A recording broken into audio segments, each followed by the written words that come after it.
Olá, seja bem-vindo a mais um Systems Talk. Eu sou Diego Rangel, diretor de comunicações do Encose, e ao meu lado, como sempre, temos aqui Bruno Soares. Olá, pessoal, tudo bom? Bruno Soares aqui, voluntário da Diretoria de Comunicações do Encose Brasil. E vamos para mais um Systems Talk, vamos nessa. O nosso convidado hoje é engenheiro aeroespacial formado pelo Instituto Superior Técnico em Lisboa, tendo feito mestrado em simulação de fluidos supersônicos, usando computação paralela, e doutorado em escoamentos turbulentos e computação de alto desempenho na mesma instituição. Já trabalhou com projetos aeronáuticos, materiais compósitos e fatores humanos. Desde 2012, trabalha no desenvolvimento tecnológico da Embraer, em Portugal, sendo coordenador da comunidade de prática de engenharia de sistemas e líder da participação da Embraer nos projetos Footprint 50, Ada Corsa e Raico. Suas áreas de atuação incluem aviões híbridos elétricos, Human Systems Integration, SPO e assistentes inteligentes. Tem uma participação ativa no Encose nos working groups de inteligência artificial e Human Systems Integration, e além disso ele é voluntário em projetos de aviação histórica, tendo participado da restauração de alguns aviões como o T-6, o DC-3 Dakota, e antes da pandemia também escrevi artigos de história da aviação para a revista Up, que é a revista de bordo da TAP. Seja bem-vindo ao Systems Talk, Ricardo Reis. Obrigado pelo acolhimento. Prazer estar aqui convosco. Muito obrigado, Ricardo. Estamos bastante animados. Nós que agradecemos a sua presença, a sua disponibilidade. Eu sei que você é um grande interessado em pensamento sistêmico, só que aqui, lendo o seu currículo, eu fiquei curioso e gostaria de saber como que iniciou, na verdade, esse seu contato com a engenharia de sistemas, porque pela sua formação bem técnica em outras áreas, né, de parte de escoamento de fluidos, computação, como que você acabou tendo esse primeiro contato com a engenharia de sistemas? Como eu fiz aeroespacial, eu acho que quem tem uma formação aeroespacial, como passa sempre por uma parte de desenho do avião, etc., já tem ali um toquezinho. Mas na realidade eu penso que aquilo que aconteceu quando eu vim trabalhar para a Embraer, a nível do desenvolvimento tecnológico, eu toquei e estive envolvido em muitos problemas diferentes. E então sempre gostei dessa multidisciplinaridade, fora da parte técnica. Eu contactei muito com artistas, no sentido de estava envolvido com colegas que estavam a estudar engenharia ou que já eram engenheiros e a gente ajudava esses artistas a realizar as suas obras. Então esta questão da multidisciplinaridade, da transdisciplinaridade, sempre esteve muito presente. E eu cheguei a um momento que eu tive uma conversa com um colega, tem aquela coisa, o que é que tu fazes? E eu estava a explicar com muitas palavras aquilo que eu fazia, e ele virou-se para mim e disse assim, tu és um System Engineer. Hã? O quê? Ok, então foi por aí mais ou menos que aquele é o grupo de pessoas, de pessoal que faz de tudo, percebe de tudo e não percebe de nada, um pouco, como a gente diz aqui em Portugal, e fui-me aproximando e pedi para, a certo ponto, final de 2019, 2020, pedi para ficar nessa área, quer dizer, comecei uma transformação minha de carreira explicitamente para essa área. Pô, isso é muito curioso, né? Porque até em outro episódio, eu lembro do Diego, quando o Diego começou a ter contato, né, com a engenharia de sistemas, ele percebeu que boa parte das atividades que ele já fazia antes também eram relacionadas à engenharia de sistemas, não era mais ou menos essa ideia, Diego? É mais ou menos por aí. A gente se descobre engenheiro de sistemas em algum momento, né? A gente inicia numa parte técnica mais especializada e quando vê tá tendo que lidar com muitas disciplinas, sente talvez essa falta, né, de ferramental e quando vê, Uhum. acaba, calma aí, mas tem uma metodologia, tem um estudo que cuida disso também. Exatamente. Uhum. Queria aproveitar que a gente está aqui no iniciozinho do nosso programa, queria fazer uma contextualização, puxando aqui um trecho que eu extraí da visão do Encose para 2035, que ele menciona a questão de inteligência artificial. Então, vou ler esse trechinho aqui, e aí já puxo uma pergunta para você aí, Ricardo. A visão do Encose para 2035 diz o seguinte: até 2035, a engenharia de sistemas se adaptará para enfrentar seus desafios por meio de uma ampla variedade de práticas novas e emergentes.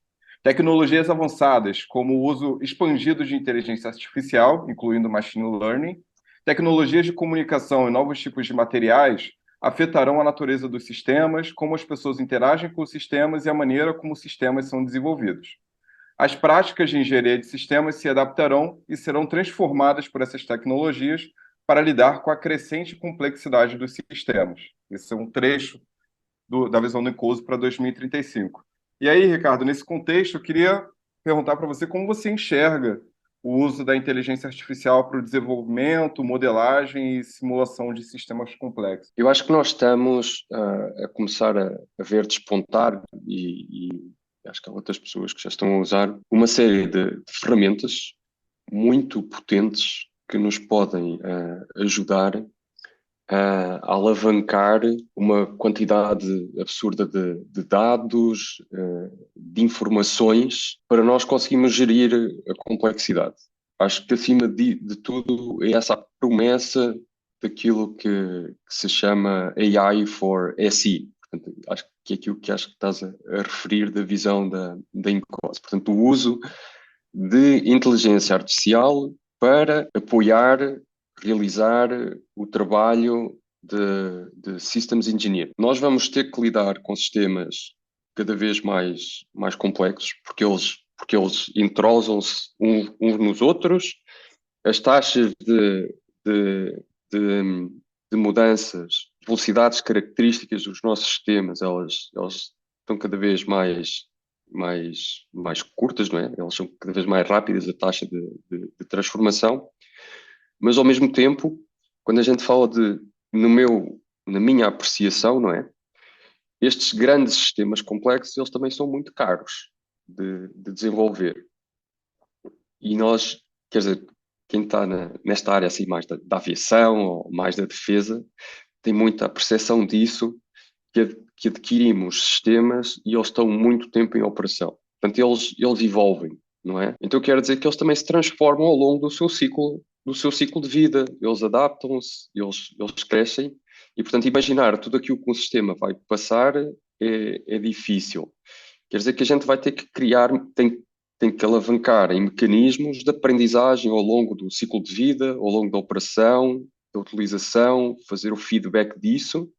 Vamos ter que, durante as fases de desenvolvimento, aumentar a nossa capacidade de fazer análises, testar a parte de modelagem. E estas ferramentas da inteligência artificial podem ser extensões do nosso trabalho.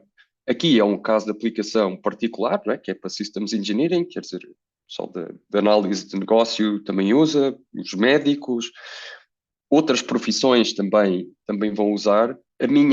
Aquilo que eu imagino na minha cabeça há algum tempo é que este tipo de ferramentas, da mesma maneira que o Model-Based Systems Engineering, porque quando a gente está a digitalizar cada vez mais coisas, eu comparo como hoje a gente trata o Excel e o PowerPoint, etc.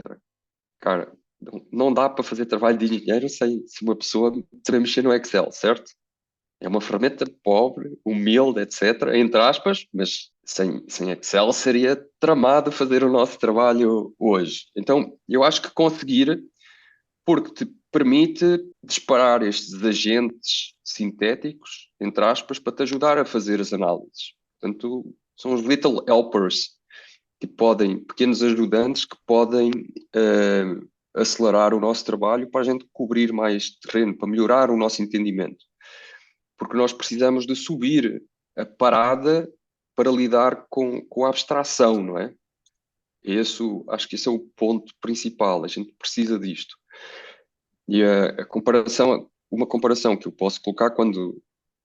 Eu sei que dá gozo, eu tive gozo a fazer esse tipo de coisas lá atrás, mas se a gente olhar para trás, para o início da computação, o pessoal fazia cartões perfurados, programação no entendimento da máquina, não é? E fazia coisas bastante interessantes. Elas mesmo assim eram limitadas, porque o tempo que tinhas que dedicar a entender o comportamento íntimo da máquina, a conectar os cabos ou pôr os bits todos lá no sítio, limita-te àquilo que tu podes explorar. Então, se tu tiveres estas ferramentas que te ajudam a subir o nível de abstração, tu consegues orquestrar sistemas mais complexos com segurança, com robustez, não é? Portanto, esta é a promessa do AI for AC. Eu acho que é um vetor essencial para conseguir essa visão de lidar com a complexidade, mas também ser ágil. ser flexível, não ficar amarrado no processo do livro, ser capaz de ser melhor a fazer o tailoring para aquilo que a gente, para o contexto. Que acho que é uma mudança de paradigma também mental que está imbuída aí nessa visão. Concordo plenamente com o seu posicionamento a respeito. Uma ferramenta aí que vem a acelerar, né, nossos processos e melhorar, né, torná-los mais eficientes. Assim, quando nós estávamos conversando, antes de iniciarmos estávamos marcando a gravação do nosso Uhum. podcast, você compartilhou comigo uma apresentação recente sua, né, no qual você mostrava como a inteligência artificial foi efetivamente aplicada. Você teve essa oportunidade, você testou e efetivamente aplicou. Eu acho que isso é muito legal porque traz algo palpável para quem está nos ouvindo, né? Então, você poderia, Uhum. então, compartilhar um pouco dessa experiência que você realizou com a nossa audiência e quais foram os resultados que mais te impressionaram, quais foram as coisas que você até não esperava ver e acabou encontrando? Eu fiquei, portanto, eu tinha lido a experiência que eu fiz, aliás, ela foi inspirada, eu participo aí de um server do Discord sobre Systems Engineering, que depois facilita aí o convite ou o link, e tem uma frequência de update bastante grande. Eu às vezes sinto-me assoberbado e não consigo manter o tracking da conversa. Depois, se você puder passar o link, a gente coloca na descrição aqui do episódio também para o pessoal Eu participar. mesmo Passo já sim. quero ouvir, então, por favor. Eu passo sim, com todo o prazer. As duas recomendações que eu tenho é o server do Discord e o Working Group de AI da Incode. Mas então eu comecei a ver que quando o ChatGPT, esta última versão, que é o 4.0, ele foi solto aí, eu comecei a ver pessoal a fazer experiências. Ah, eu disse, se estão a fazer experiências, eu também quero fazer experiências, não é? E é uma coisa engraçada que a gente está a ver, é a rapidez com que estas ferramentas se tornam disponíveis. Por outro lado, elas também são imperfeitas. Há resultados que a gente, cara, está para uma prova de conceito. Agora, não acredito que várias delas já tenham a robustez para a gente usar de forma consistente. Ou então tem que trabalhar, tem que entender, não é? Porque é como quando nós desenvolvemos um código, quando eu estava na universidade, né? A gente desenvolve um código, eu estou à vontade, porque eu sei onde é que ele falha, onde é que ele corre bem, portanto, tem que ter um investimento no entendimento. Mas aquilo que eu achei bastante interessante foi a capacidade de processar documentos ou casos e tu atrelares a isso, portanto, consegues te expressar em linguagem de alto nível e a ferramenta em si, neste caso o GPT, estes Large Language Models, eles conseguem exprimir código. Isto era algo que eu já conhecia, porque este tipo de tecnologia, que são os Large Language Models, que é uma tecnologia específica usada na inteligência artificial. Ele já era embutida em sites como o GitHub, tem uma ferramenta que é o Pilot, porque tem aquela história, não sei se vocês estão familiarizados, que é aquela imagem do programador, que é o cara que não sabe fazer, vai ao, vai ao GitHub ou vai à net e procura quem é que já fez isto antes. Então é uma ferramenta que a Microsoft, que adquiriu a GitHub, desenvolveu, baseia nisto e que vomita pedacinhos de código. E modelos é código. Então, aquilo que eu achei bastante interessante foi, por exemplo, eu interagi com o ChatGPT para gerar um conceito de operações. Neste caso, fiz um caso de teste, um conceito de operações para um serviço de inspeção por drones, que até saiu razoável, e depois comecei a interagir com o ChatGPT para gerar diagramas de interação, diagramas de arquitetura. E aquilo que eu lhe dei foi uma linguagem que é Mermaid, mas existem outras, como o Plant2ML. Isto são linguagens cuja sintaxe é conhecida e tu podes gerar o teu código nessa linguagem e tem sites na net que te criam os diagramas. Portanto, Isto foi só uma prova de conceito para entender que eu conseguia construir uma explicação, quer dizer, conseguia construir o caso, conseguia falar, entre aspas, porque aquilo é uma máquina, não é? Não é um ser humano, eu não estou a conversar, não tem, o mecanismo não tem, ele não tem noção nenhuma de conceitos, ele não tem lógica, aquilo é uma reconstrução matemática, estatística. Mas era bastante poderosa porque me permitiu gerar esses diagramas. E tu, a partir daí, consegues projetar. Se tu consegues gerar esses diagramas, tu podes ir para programas de modelagem mais avançada. Por exemplo, eu peguei nele, perguntei-lhe, tu conheces o programa XPTO, que a gente usa em Model Base? Capella, que eu uso muito, mas tem o GA4 que faz XML, tem o Cameo que faz XML, etc. E consegues dar uma especificação e ele consegue gerar esses mesmos diagramas para esses programas. Portanto, a gente começa a ter uma ferramenta que nos pode ajudar a construir modelos, a rechear esses modelos com informação. Há pessoas que estão a usar, que eu já vi que começaram a usar para analisar documentos e extrair requisitos dos documentos, elicitar requisitos, por exemplo. E, portanto, não estou a dizer que o produto final seja bom, mas eu não sei se vocês têm familiaridade com a impressão 3D. Uma coisa que a gente tem na impressão 3D, as peças são, dependendo da tecnologia, mas vocês têm peças que são feitas e depois elas precisam de ser acabadas, não é? Precisam de ser polidas, precisam de ser postas no sítio. E eu vejo aqui uma analogia. A gente pode ter um first draft, pode ter um avanço, se calhar iterar muito rapidamente, né, em modelagem, porque modelar bem é um esforço, envolve horas, envolve pensamento, e se nós conseguimos acelerar essas velocidades de iteração, podemos ter um ganho aí. E eu acho que há usos que a gente só vai aprender conforme vai usando, não é? Vai explorando, se eu consigo fazer isto, agora consigo fazer aquilo. Acho que estamos na infância ou bebê ainda, se calhar nem infância, pré-infância, daquilo que este tipo de ferramentas nos podem dar. Algo que eu vi, que eu depois comecei a ler e achei bastante interessante, é que o potencial destas ferramentas, como o modelo, quando nós modelamos, estamos a criar uma simplificação estruturada do mundo, não é? Um modelo tem que ser isso, tem que ser uma simplificação do mundo, e é estruturado. Este tipo de ferramentas, elas são muito boas nisso. É por isso que elas são boas a fazer código de software, porque é um mundo muito constrangido.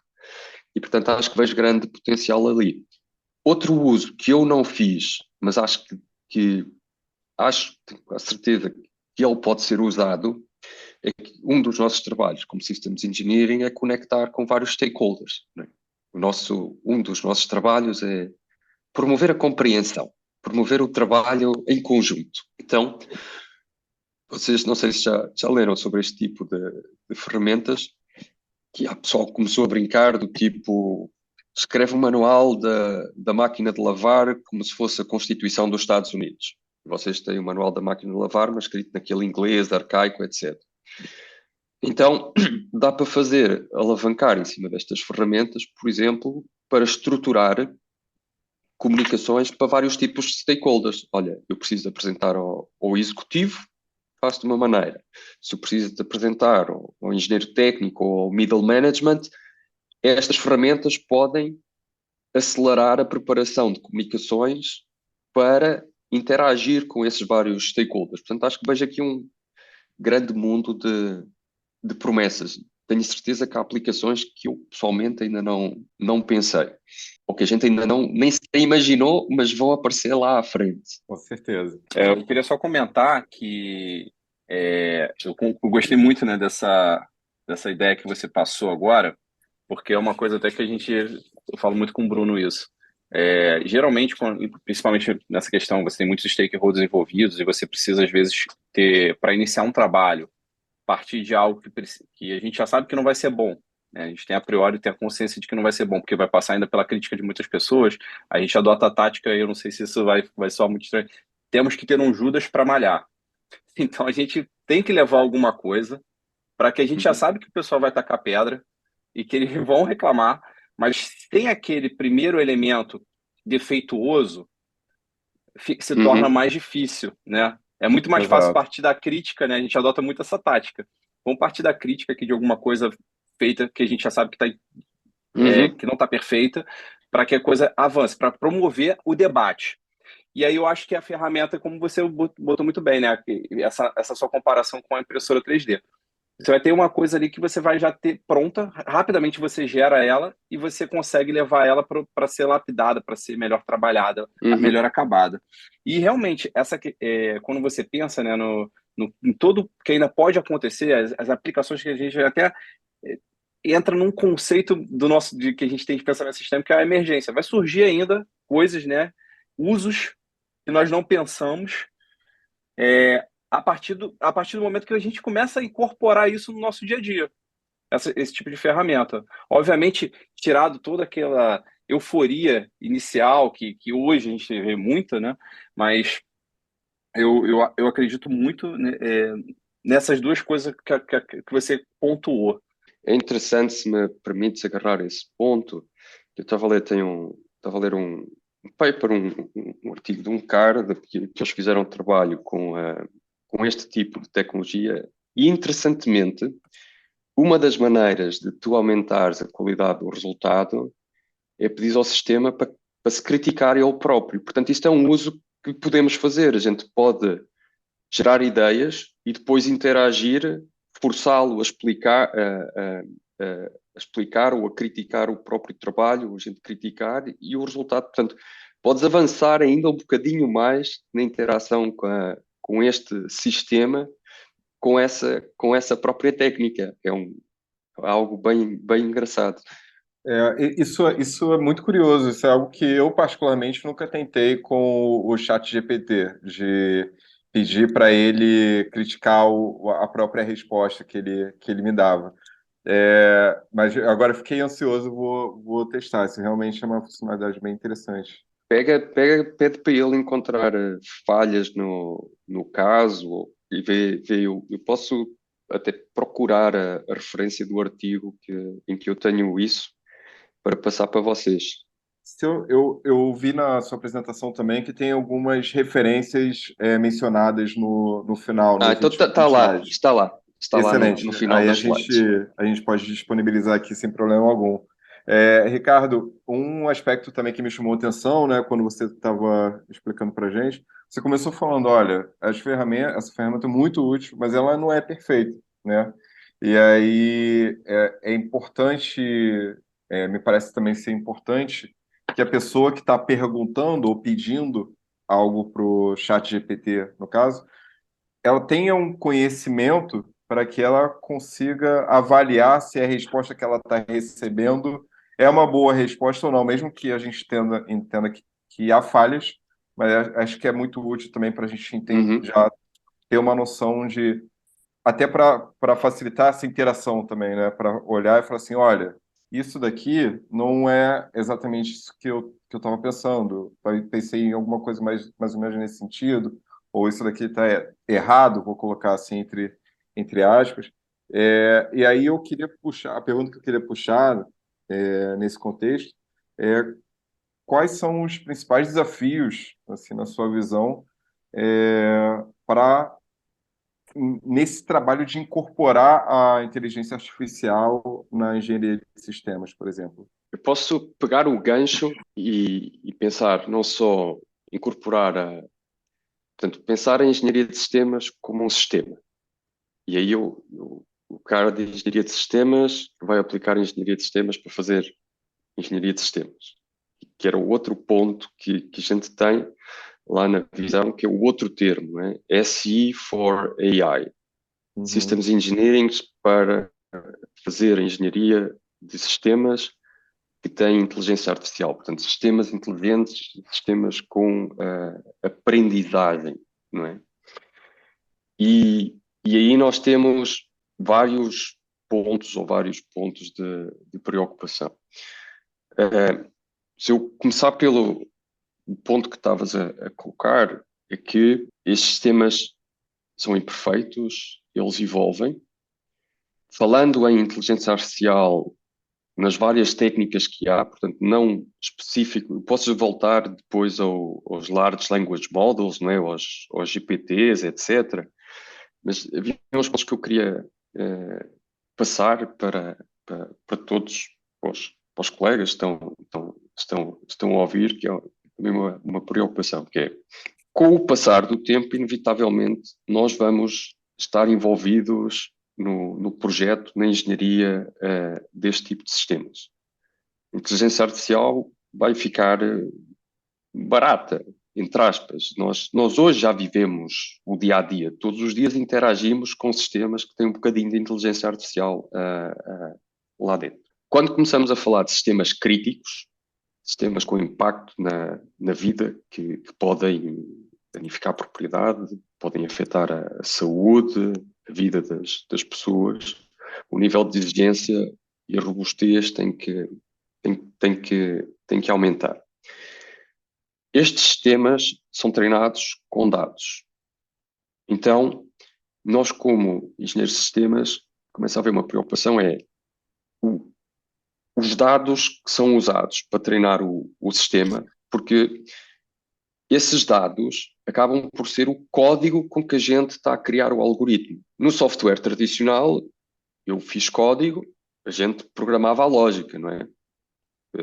Vários tipos de linguagens. Aqui, nós temos uma rede, nós treinamos a rede e os pesos que estão no interior dessa rede neural, eles vão se autoajustar conforme o resultado dos dados que a gente vai injetar na entrada e aquilo que a gente diz que está certo na saída. Portanto, ele tenta ajustar-se, né? Essa é a aprendizagem. Então, se esses dados eles não forem representativos do ambiente operacional, não podemos assegurar o comportamento do sistema. Então, temos as considerações de onde é que o sistema vai operar, não é? Por exemplo, se nós pensarmos no carro, treinamos o carro para reconhecer a estrada, certo? Para se manter dentro da faixa de rodagem. Mas nós só usamos dados que foram obtidos de filmagens feitas em estradas no Brasil. No verão, vou ser ainda aí no estado de São Paulo, e vocês levam o carro lá para cima, para a Amazónia. Eu acho que algo não vai dar certo em algum momento, porque não há representatividade. Mas o problema é mais interessante ainda, porque vocês poderiam continuar no estado de São Paulo. Imaginem que o carro tem câmaras que adquirem, imaginem que é um sistema de visão, não é? E tem câmaras que adquirem a imagem da estrada. Agora a câmara começa a falhar, começam a morrer uns pixels. Isso vai injetar ruído no vosso sistema. Ele vai degradar a performance do vosso sistema. Isso tem que ser considerado. A parte, estava a falar com um professor no outro dia da Universidade do Arizona, que está a fazer um trabalho bem interessante. Ele estava a dizer, olha, a gente previu isto. Quando vocês aumentam a definição das vossas câmaras, por exemplo, e instalam no sistema, se tivessem em qualquer outro tipo de sistema, o desempenho melhorava, certo? Câmara com mais definição. Neste tipo de sistemas, aquilo que vocês podem esperar dos vossos algoritmos de inteligência artificial, se vocês não retreinarem, é que a performance degrada-se. E, portanto, estas questões os sistemas têm questões de robustez, portanto, a representatividade dos dados, podem ter, o Diego falou há bocado, a emergência. A gente está a assistir ao aparecimento de modos de falha que está naquela faixa dos desconhecidos. Eu ainda nem sequer sei que eles existem, não é? Que é diferente de eu não sei o que, eu sei qual é que é o problema, ainda não determinei o conteúdo, mas eu sei qual é a tipologia do problema. Aqui há desconhecidos. Portanto, há modos de falha que a gente está a aprender, porque estas tecnologias são novas. Então, esta questão temos que nos educar, entender onde é que estão as limitações, e ao desenhar os sistemas que incluem isto, nós temos que pensar que são sistemas que evolvem muito rapidamente com o tempo, que eles aprendem, que são frágeis, são muito potentes, mas são frágeis. Esta sensibilidade às condições operacionais é um desafio muito grande. As nossas forças de defesa, elas têm uma área de trabalho, mas eu estava a pensar nisso, mas também posso pensar no técnico de manutenção, não é? Tem uma gama, são expostas a uma gama de situações extremamente diferente. Então são considerações que é preciso ter, não é? E isso vai afetar outra coisa, não é? Porque se a gente não consegue dar essa robustez, os utilizadores também vão ter desafios em utilizar, em confiar no sistema. Então também podem pensar que isso é tudo um grande desafio naquele processo que nós conhecemos bem, que é a verificação e validação. A validação é o sistema opera, entrega o trabalho que é preciso entregar no ambiente operacional entendido, não é? Como é que eu garanto ao utilizador que ele vai fazer isso? É que antes eu fazia um número X de testes e eu conseguia extrapolar dali. Olha, este conjunto reduzido de testes, ele dá-me confiança suficiente que ele se vai portar bem nesse ambiente operacional. E eu agora, se calhar, preciso de mais técnicas, preciso de mais varredura, preciso de outros processos para garantir essa confiança que vai dar aquela assinatura no final, que é a validação do sistema, que ele consegue fazer o trabalho que era suposto fazer. E aí, eu tenho a certeza que aquilo que vai acontecer, inevitavelmente, é que alguém vai pegar nesse sistema e vai levar para um contexto operacional que, obviamente, o engenheiro não pensou. É aquilo que vai acontecer, inevitavelmente, mais cedo ou mais tarde. Então, que modos de resiliência que a gente pode colocar para fazer o safeguard, para garantir a eficácia operacional, não é? Quando exposto a esses novos contextos. São desafios bastante interessantes, não é? É mais parecido com, se me permitem a analogia, é um bocado abusada, mas é mais parecido com educar uma criança do que estar a montar a moto lá em casa, não é? Que o lei de Newton, para ação-reação, é tudo linearizável, a gente percebe, não é? Aqui a gente aumentar o nível da complexidade. E aquilo que vai acrescentar nesse nível da complexidade, portanto, a gente precisa também das ferramentas de inteligência artificial para nos ajudar a responder a isso, é que os desafios de prazo e custo, eles vão se manter, se não piorar. Vão querer que a gente continue a pôr o sistema cá fora, pagando mais ou menos o mesmo, no mesmo prazo. Então, se a gente tem que cobrir mais casos, entender mais, a gente precisa também destas ferramentas de inteligência artificial para nos ajudarem a gerir o que é este desafio de projetar, desenhar, operar, suster, manter e disposal destes sistemas complexos. Isso é muito interessante. Toda a sua explicação é fantástica. Esse último ponto que você levantou sobre a questão do custo e do impacto no cronograma é algo que eu também não havia pensado, porque quando eu estava pensando sobre inteligência artificial, engenharia de sistemas, eu estava olhando mais sobre o foco dando um foco na questão da complexidade do sistema e como a inteligência artificial pode ajudar nesse contexto. Mas a questão do impacto do custo e no cronograma também é algo que é essencial quando a gente está falando de um projeto real, né? Que existe uma expectativa, existe um orçamento, então as estimativas de custos de prazo também talvez possam ser Uhum. incluídas, né, quando a gente, nesse arcabouço de inteligência artificial que a gente está tratando aqui. Bem interessante. Bom, Ricardo, claramente da exposição que você acabou de fazer, né? A quantidade de desafios que já conhecemos, que já conseguimos mapear, e aqueles que nem conhecem, levam à conclusão de que, de certa forma, a gente tem que começar a se educar, a realmente buscar mais conhecimento nessa área de inteligência artificial. Eu vou até contar um pouco de um caso que aconteceu comigo. Eu tive a feliz coincidência, né? Porque foi mais uma coisa que eu dei um tiro no escuro de pegar uma matéria optativa lá quando eu estava fazendo faculdade, que era sobre redes neurais. Não sabia Uhum. muito, fiz aquela assim, mas encaixava na encaixa aqui na grade, eu preciso fazer uma optativa, essa vai ser a que eu vou escolher. E acabei gostando bastante do assunto, entendendo, e me deu uma base, óbvio que muito inicial, muito incipiente para o que é hoje discutido dentro de inteligência artificial. Recentemente eu fui até buscar, como é um assunto que está muito em pauta, fui buscar, ler alguns livros também, mas Uhum. confesso que ainda tenho muita ignorância sobre o tema.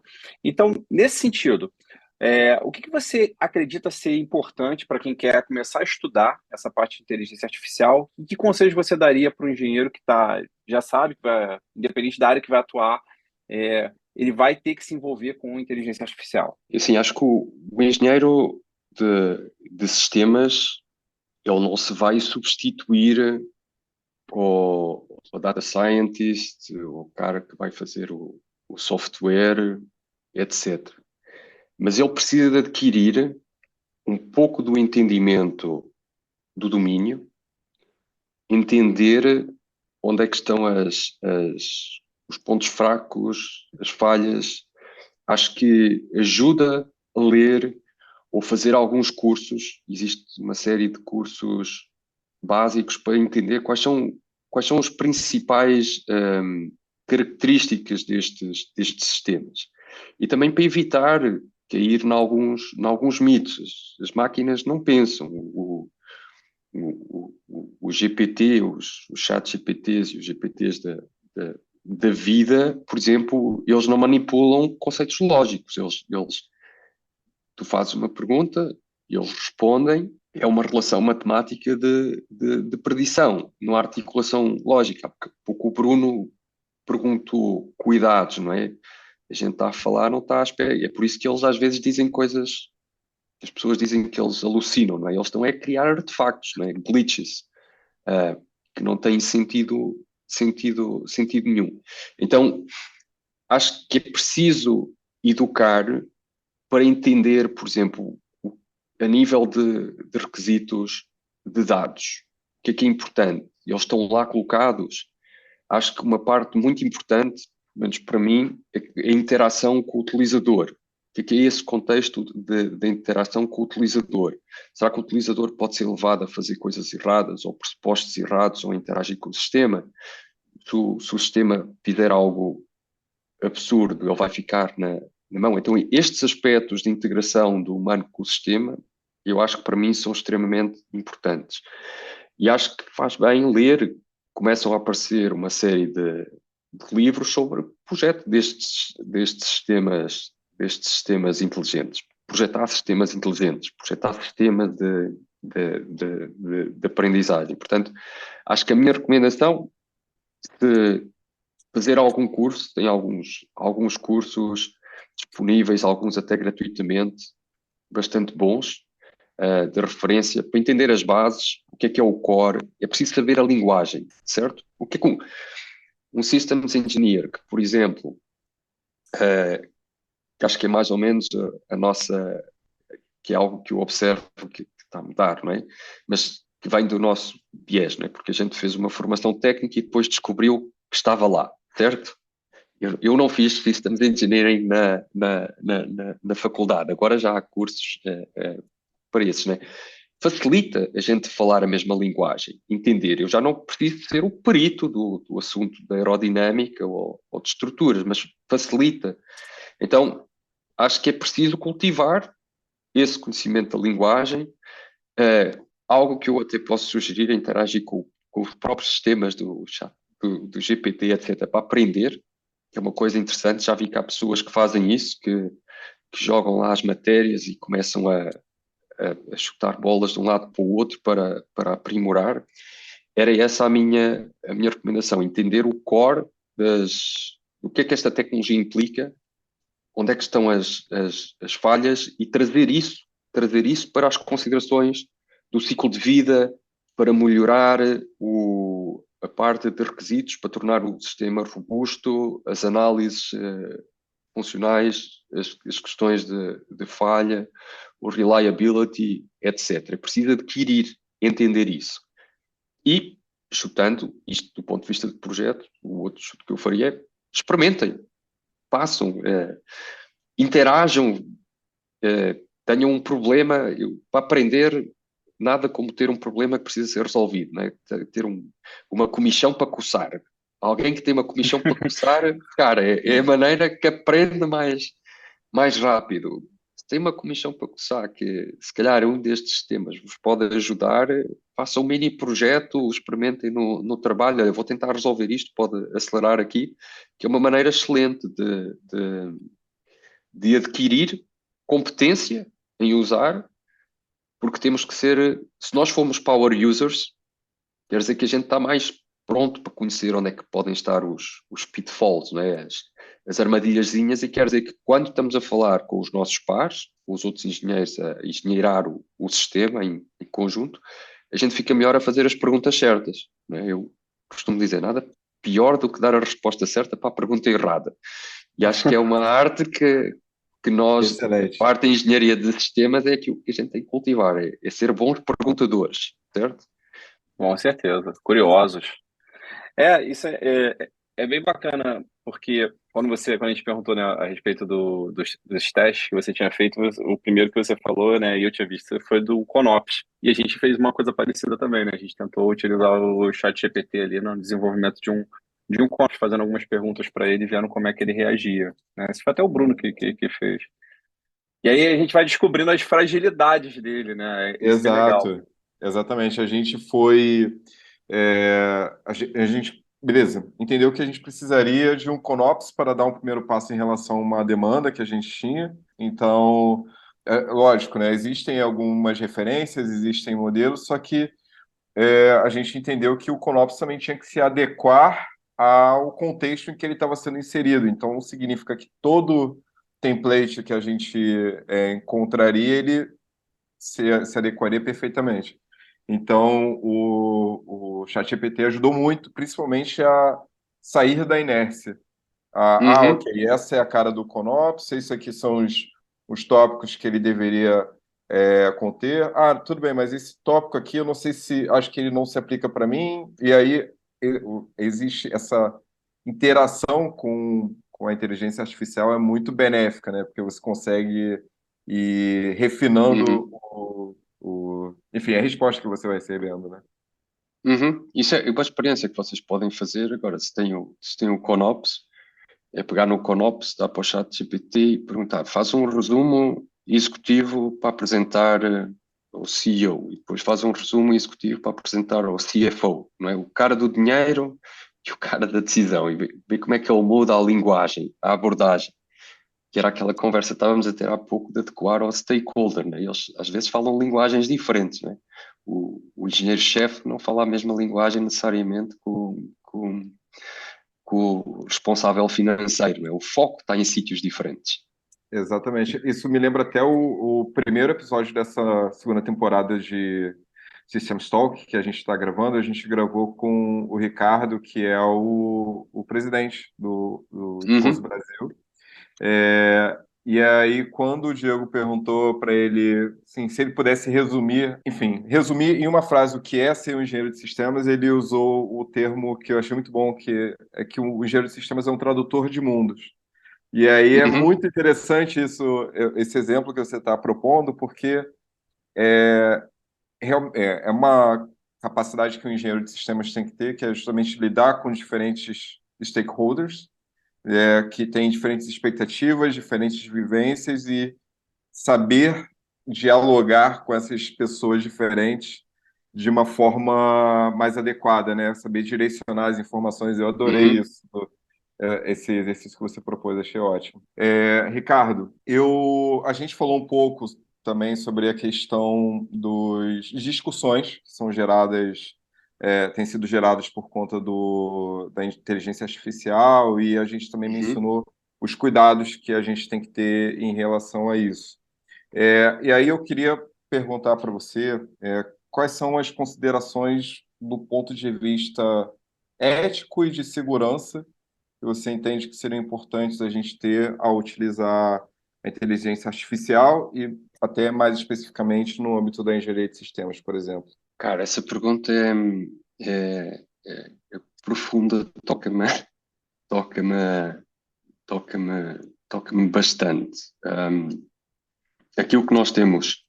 Portanto, as questões éticas estão muito presentes se nós começarmos a olhar o que está a passar no mundo sobre a inteligência artificial, porque estas tecnologias, em algumas áreas, elas amplificam, não é?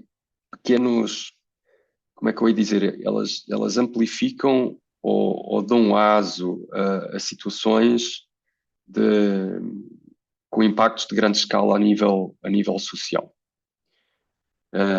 Por exemplo, estão a lembrar que há uns tempos nos Estados Unidos, uma empresa que vende um sistema de predição de crime.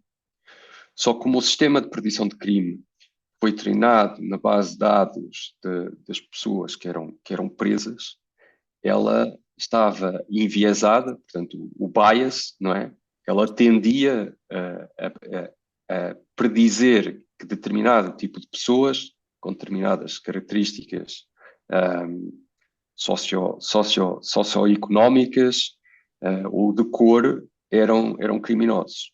E o polícia que estava na ponta do dispositivo, na ponta do telemóvel, só via aquele potencialmente é um bandido. Então ia lá e fazia a vida negra à pessoa que era. Negra no sentido de... Bom, então, e isto, as pessoas, o cidadão comum, por exemplo, neste caso, vê-se envolvido em situações, uma pessoa perfeitamente normal, que está a fazer a sua vida e que de repente é envolvida por um invólucro de um sistema que ele não sabe reagir. Então, essas questões de ética, de partilha de dados, assegurar o fairness, não é? Que o sistema é justo, que ele está construído de forma segura e robusta, que tem métodos de report. Há uma coisa que nós não falámos aqui, que acho que é extremamente importante, que é no desenho destes sistemas, como é que é a governança, não é? Como é que é a governança do uso do sistema, da captura das falhas operacionais, da correção do sistema, porque esses sistemas vão falhar. Então, se nós não pensarmos como é que é a sua gestão desse ponto de vista, da captura de falhas, de reinjetar, aprender, corrigir rápido, se isso não é robusto, a gente vai colocar sistemas em operação que vão afetar negativamente a vida das pessoas.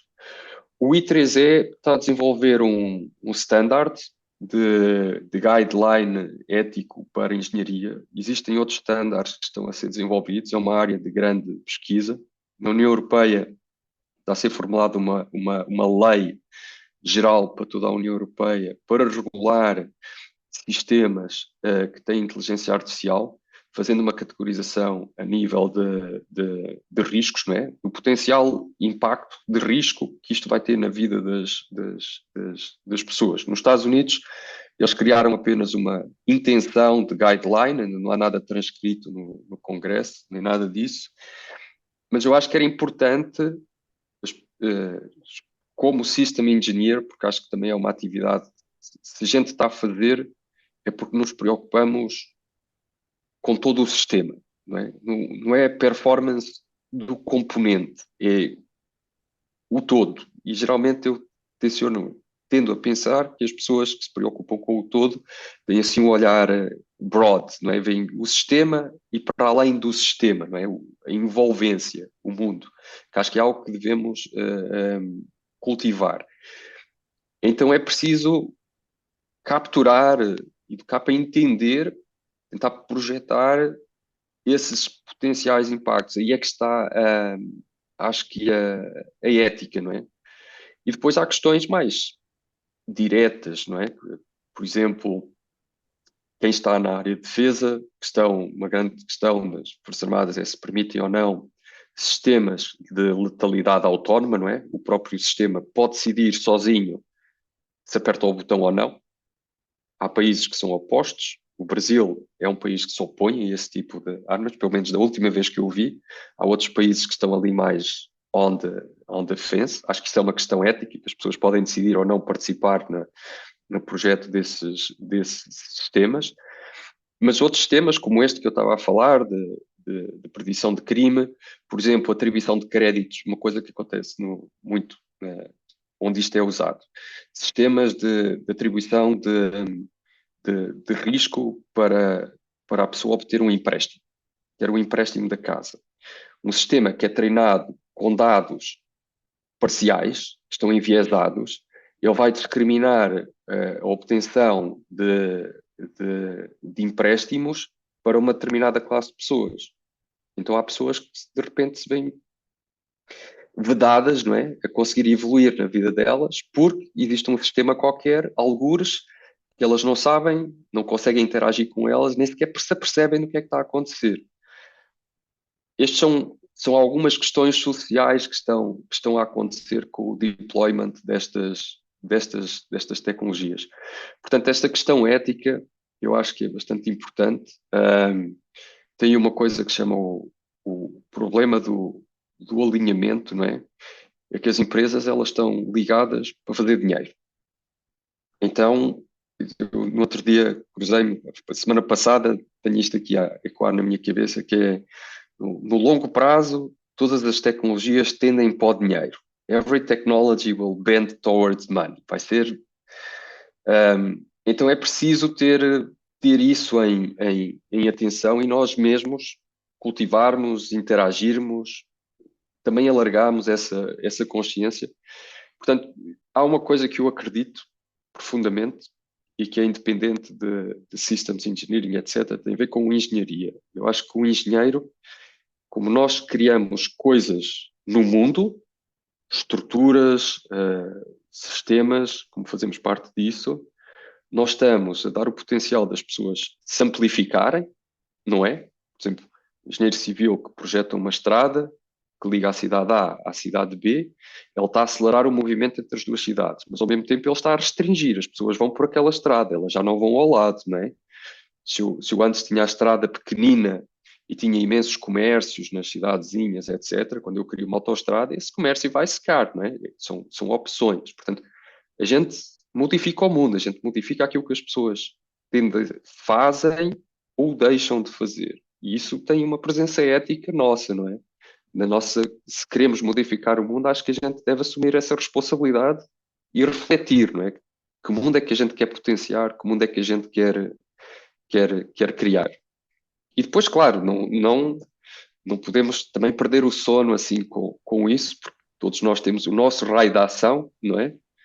Também ninguém sozinho consegue modificar tudo, mas dentro daquilo que cada um tem no seu raio de ação, acho que é bom ter esses pontos em consideração. Eu achei muito, muito importante a forma, né, como você tratou essa questão e até puxando, né, como você pegou agora no final, né, tentando puxar um pouquinho da responsabilidade para a gente, como nem diria engenheiro de sistema, mas pensadores sistêmicos, vou colocar dessa forma, porque extrapolaria até um pouco a questão da engenharia de sistemas.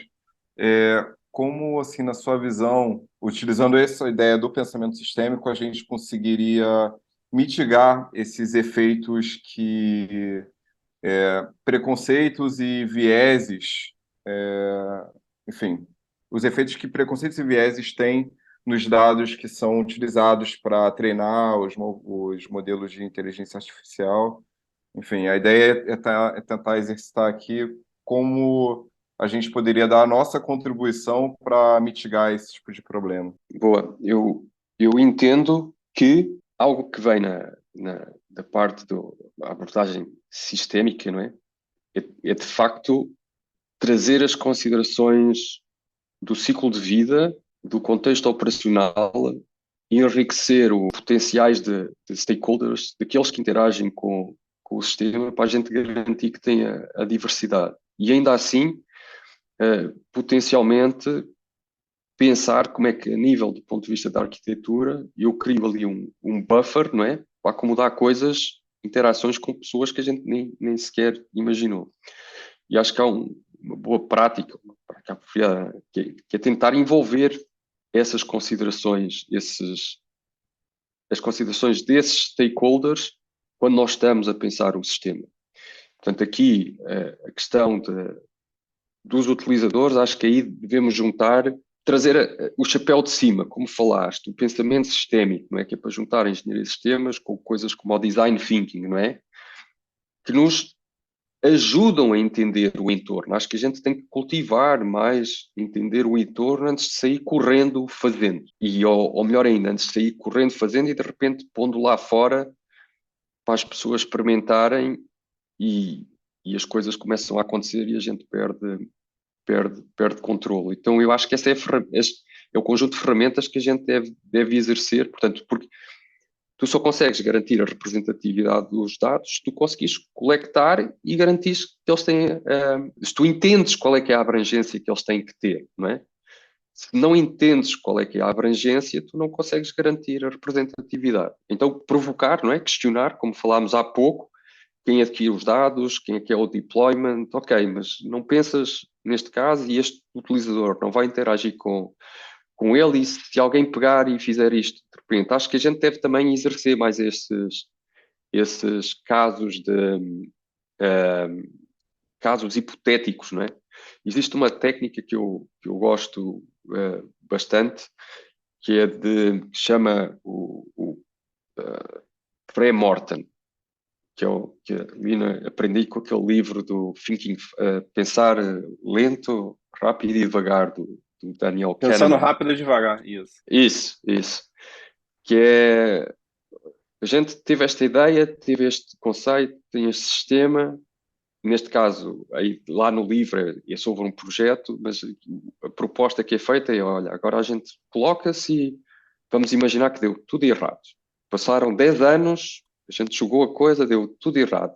E faz uma análise conceptual porque é que deu errado, não é? Isso é um feedback que nos ajuda depois a aprimorar, não é? A robustecer para que dê certo. Portanto, é o tipo de técnicas que a gente pode usar aqui para nos ajudar nesta abrangência de... Estamos a criar algo que é vivo, não é? Não é só as leis de Newton, é algo que vai modificar-se ao longo do seu ciclo de vida. Acho que aí está o grande desafio, não é? Que a gente pode trazer para nós. Eu sou pai, tenho uma criança com 2 anos e meio, penso, quer dizer, eu não posso prever tudo. Quer dizer, a complexidade é diferente, mas qual é que é o core? Especialmente acho que aí a parte da arquitetura, do conceito arquitetural, é crítica, não é? O que é que a gente embute aí que vai ajudar nessa flexibilidade, nesse caminho. Então acho que essas partes iniciais, na nascença do sistema, não é? No conceito de operações, na parte de requisitos, nos conceitos iniciais da arquitetura, são críticas para o sucesso desse sistema futuro. Obviamente que todas as outras coisas, mas essas aí acho que é o ponto. Entendi. Excelente. Entendido. Ricardo, aproveitando então, você, obviamente a gente já comentou, né? Você utilizou o ChatGPT dentro das suas primeiras experimentações, mas Uhum. houve alguma outra ferramenta de inteligência artificial que você também fez alguns testes que você possa comentar? É porque a gente entende que o Tá. ChatGPT está todo mundo falando, tá na mídia, então qual outra ferramenta que você vislumbrou que também possa ser interessante para o pessoal explorar? Eu tentei, usar o DALL-E, portanto, é a mesma família de tecnologias que estes modelos de grande dimensão, mas aplicado a imagens. E o que é que eu pensei? Olha, eu tenho um Conops e era bacana eu ilustrar o Conops. Tenho que admitir que não tive muito sucesso, e posso imaginar que eu não sou muito bom ainda com esta nova designação que eles chamam Prompt Engineer, não é? Que é um engenheiro que escreve os prompts, não é? Que é os pedidos lá para o sistema. Sei que há outros sistemas, mas aquilo que eu fiquei a imaginar foi nessa questão de poderes gerar, e, portanto, nós temos os nossos diagramas, mas tem antigamente a gente falava daquela concepção artística, não é? que é uma imagem que é mais viva, por exemplo, para ilustrar um storytelling e etc. E eu pensei que tem esses modelos que podem ser usados para isso. Eu confesso que acho que foi a minha inépcia que fez com que o resultado não seja muito, muito interessante. Acho que há ferramentas que se calhar também estão a evoluir aí. Tem o DALL-E, o Midjourney, Stable Diffusion. Já vi pessoas a fazerem coisas muito boas. Portanto, é outra, é outra ferramenta desse tipo que se podiam experimentar. Existem, a nível de ferramentas assim, disponíveis para as pessoas experimentarem assim mais a miúdo, é aquelas que me vêm à cabeça. Porque as outras, estamos a falar de aplicações, reconhecimento de imagens, quer dizer, aí já estou mais a pensar na execução do sistema, não é? E existem ferramentas que eu estou a ver emergir, por exemplo, uma aplicação do GPT que a gente não falou aqui, que eu vi o pessoal fazer, foi dar para ele o guia de requisitos da INCOSS, não é? Para escrever requisitos, não é? Tem aquele primer, e pedir para ele fazer o cheque dos requisitos a nível de verificação. E ele dar conselhos, escreve isto desta maneira, reescreve daquela. Portanto, pode ajudar a fazer a verificação da consistência, da correção dos requisitos. Como eu estou a dizer é use your imagination, acho eu. Com certeza. Ricardo, agora eu vou sair um pouquinho só da pauta para ver que eu tenho uma curiosidade. Aqui no Brasil, acontece que geralmente quando a gente trata de engenharia de sistemas, ainda não há uma compreensão geral do que o engenheiro de sistemas faz. Somos muitas vezes confundidos ainda com engenheiros desenvolvedores de software, enfim. Como é a sua experiência em relação à engenharia de sistemas aí em Portugal? Aí em Portugal já há um entendimento muito maior da função exata do engenheiro de sistemas, ou você ainda vive algo similar ao que a gente vive aqui no Brasil? Eu digo isso porque aqui a gente não tem, nós temos apenas cursos de graduação em engenharia de sistemas, temos apenas dois, né? Então, se eu não me engano, aqui, parece que a gente tem maior contato, são da Universidade Federal de Minas Gerais e da Unimonte, e cursos de pós-graduação ainda não são uma realidade. Então, é daí que advém a minha pergunta. Ok, como responder? Cara, se eu sair à rua, acho que as pessoas não sabem o que é. Assim, perguntando na rua, entrando na mercearia, no restaurante, etc. Acho que, portanto, Portugal cabe em São Paulo. Portanto, é menos de 10 milhões, tá? Então, tem um core de, acho eu, profissionais, com aqueles que eu lido mais no dia a dia, que entendem, mas é porque pertencem a um domínio específico, não é? Espaço, defesa, aeronáutica. Fora disso, não creio. Em Portugal existe apenas um curso de engenharia de sistemas, que é no Porto, é um curso técnico de 3 anos, e o feedback que eu tive dos professores lá foi que, portanto, ele foi criado porque a indústria ali da zona do norte de Portugal, eles, a gente precisa de um profissional para fazer este tipo de coisas. E o perfil encaixava com o engenheiro de sistemas. A professora que puxou desse assunto entrou em contato com a INCOSE, o currículo foi alinhado com a INCOSE, etc. Esses colegas vão para o mercado, eles estão a ter bastante sucesso, daquilo que eu entendi, o curso existe há mais de 10 anos, mas as empresas não necessariamente olham para eles como, systems engineers. E tem muito esse viés ainda da percepção, como o curso foi originado dentro do departamento, estava ligado à parte de informática, tem a ver com o pessoal ligado aos computadores. Portanto, é uma percepção que a gente ainda está a trabalhar para construir. Mas a nossa realidade aqui também é muito... É um nicho. É uma atividade de um nicho de profissionais. Isso é bem interessante, né? Boa parte das normas que a gente tem, por exemplo, a gente tem a 29148 que trata de engenharia de requisitos, mas e a 15288, por exemplo, que trata dos processos de ciclo de vida. Mas na capa dessas normas, além de processos, além de engenharia de sistemas, ele sempre menciona engenharia de software também. Então, acho que existe essa ligação muito forte. Inclusive, a gente trabalha ele não é engenheiro de software, não me lembro agora a formação do Pelegrino, Diego, que trabalha com a gente. Não sei se ele fez, Ciência da talvez, computação. ciência da computação, e ele tem ele já trabalhou com requisitos, ele já trabalhou com diversas noções que a gente tem hoje dentro da engenharia de sistemas, embora a gente hoje esteja olhando para sistemas que não necessariamente são softwares. Mas, enfim, ele já teve contato com essas noções dentro do âmbito de software, então existe essa ligação muito forte, e aí realmente acho que ainda é difícil, né, fazer essa separação entre os dois.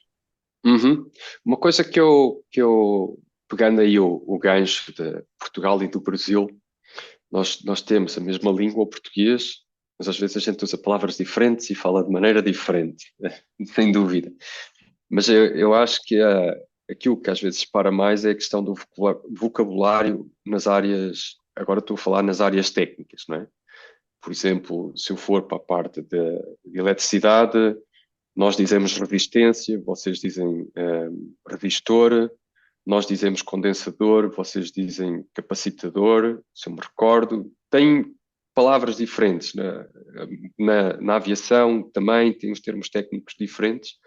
E eu no outro dia fiquei a pensar como nós somos uma disciplina relativamente jovem nestes países, não seria a oportunidade com a Incosa e o grupo de pessoal da Incosa no Brasil, com um conjunto de interessados em Portugal, a gente ter um vocabulário único e comum do mundo da língua portuguesa? Podia ser um projeto bacana, não é? A gente, pelo menos na nossa área, a gente usava as mesmas palavras, não é? E a gente sofre muito com isso quando vai escrever algum relatório ou fazer alguma coisa, porque a gente às vezes incorre isso. Aconteceu hoje comigo. Eu ia usar um termo, mas eu falei, puxa, mas esse termo que eu vou usar aqui, ele tem outras interpretações em determinadas fases de projeto, então isso pode gerar um questionamento. Então existem coisas que a gente está tão habituado a utilizar as normas e as documentações em inglês, que a gente começa a usar os termos em inglês. Só que não cabe, muitas vezes, eu escrever o meu relatório, ou escrever uma norma, ou escrever qualquer coisa nesse sentido, que eu estou escrevendo em português, é minha língua, né? A gente tem que trabalhar, não vou botar a barreira ainda botar mais uma barreira de língua, já existe um desconhecimento sobre a disciplina, vou colocar ainda mais essa barreira. Então, eu acho que realmente um projeto nesse sentido de uniformizar, né? Ou mínimo, no mínimo, criar um glossário para a parte de engenharia de sistemas, para os países que falam português, acho que seria interessantíssimo, acho que seria poderia ser feito um working group, talvez, né, do Incose, nesse sentido. A gente podia juntar portugueses, brasileiros, tem angolanos, moçambicanos, tem muita gente a falar português no mundo.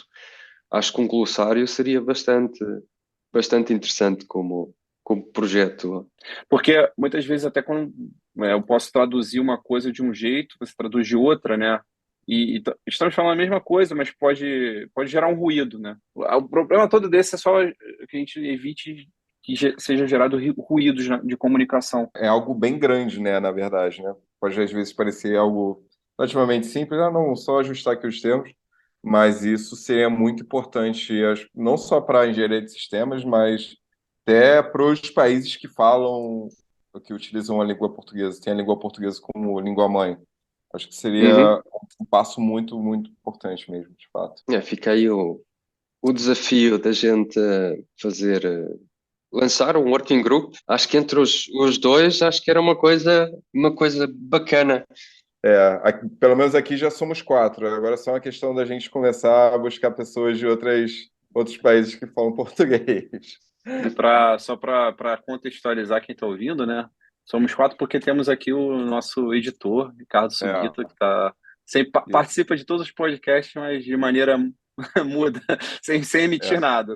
É o nosso mago da edição aqui. Um abraço, Ricardo, que está aqui sempre acompanhando. Ricardo, então, uma pergunta que eu sempre faço, na verdade, talvez, não sei se a gente vai necessariamente fugir da ideia de usar o ChatGPT, mas o que eu ia perguntar era em relação ao hobby que você tem. É o que a gente costuma trazer aqui para o pessoal. Pode ser que o seu hobby seja utilizar o ChatGPT, nesse caso. O meu hobby, eu tenho dois hobbies, mas aquilo que eu faço tiro com arco tradicional japonês, chama Kyudo. É uma coisa engraçada. Essa resposta o ChatGPT nunca ia prever. Nunca ia prever. Muito legal. Outra coisa, eu faço voluntariado num grupo que está ligado a...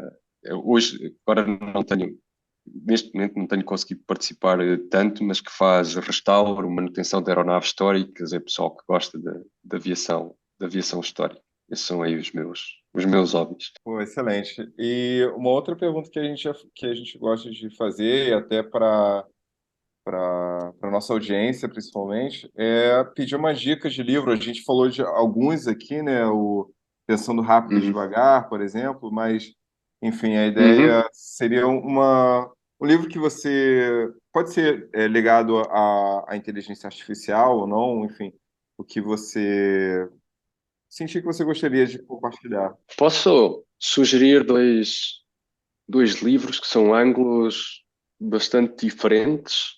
Por favor. Um é mais técnico. Ele foi escrito pelo atual presidente o Sherman, não é? O responsável pelo grupo de trabalho de inteligência artificial da INCOS, Barclay Brown, que é Engineering Intelligent Systems Engineering and Design with Artificial Intelligence, Visual Modeling and Systems Thinking, que acho que pode ser uma referência interessante para entender como é que a tecnologia funciona, quais são as implicações de integrar isso num sistema, articular o design, o system thinking à volta disso. Portanto, fica aí uma recomendação. E a outra, que é um bocadinho andar mais uns passos para cima, fazer um zoom out e entender o que é que estes sistemas na sociedade, como é que eles se articulam, que é um problema que chama The Alignment Problem, o problema do alinhamento, de um cara chamado Brian Christian, que escreveu um livro sobre Machine Learning and Human Values. Portanto, o alinhamento entre a inteligência artificial e os nossos valores, né? Como falámos de ética, acho que era uma dimensão interessante em que temos o push daquilo que as empresas querem, que as pessoas querem, que os engenheiros querem. Esse alinhamento também criam dinâmicas na sociedade. Acho que são dois livros que trazem... Eles vêm de perspectivas diferentes, vêm de entendimentos diferentes, mas eram duas recomendações que eu posso deixar aqui para quem está a ouvir. Excelente. Esse segundo está muito alinhado com o que a gente conversou aqui, né? Achei excelente, Egito. Obrigado, Ricardo. Ricardo, agradeço imensamente a sua disponibilidade para bater esse papo conosco. Foi muito engrandecedor. Obrigado, a gente conseguiu conversar aqui sobre assuntos profundos, né? Assuntos ainda que desafiam o nosso conhecimento. Acho que muita coisa ainda vai ser discutida nesse tópico, mas para quem está tanto iniciando quanto quem já experimentou um pouco dessa parte de inteligência artificial, com certeza agregou, o programa agregou. Então eu lhe agradeço mais uma vez pela disponibilidade e convido a todos vocês que estão nos ouvindo para que continuem nos acompanhando em nossas redes sociais. Nós estamos tentando colocar cada vez mais conteúdo de língua portuguesa relacionado à engenharia de sistemas e ao pensamento sistêmico. Vamos aceitar esse desafio aí de começar, né, rascunhar um glossário junto aí com a ajuda do Ricardo. E fiquem ligados aí na nossa rede para novidades e novos episódios aí do System Stock. E a dizer que qualquer colega que esteja a ouvir e que queira passar por Lisboa, que entre em contacto, vamos beber um café, comer um pastel de Belém, conversar sobre o pensamento sistémico, sobre Systems Engineering. Vou estender aqui o convite para não perderem a oportunidade de entrar em contacto comigo, tá? Excelente, eu vou cobrar isso com certeza. Sou fã de pastel de Belém. Estou à espera, estou a contar com isso. Ricardo, muito obrigado mesmo. Imagino que aí seja um pouquinho tarde, então eu agradeço demais também pela disponibilidade em bater esse papo com a gente. Foi incrível, eu adorei o papo mesmo. Então é isso, muito obrigado. Valeu. Obrigado, Diego, Bruno.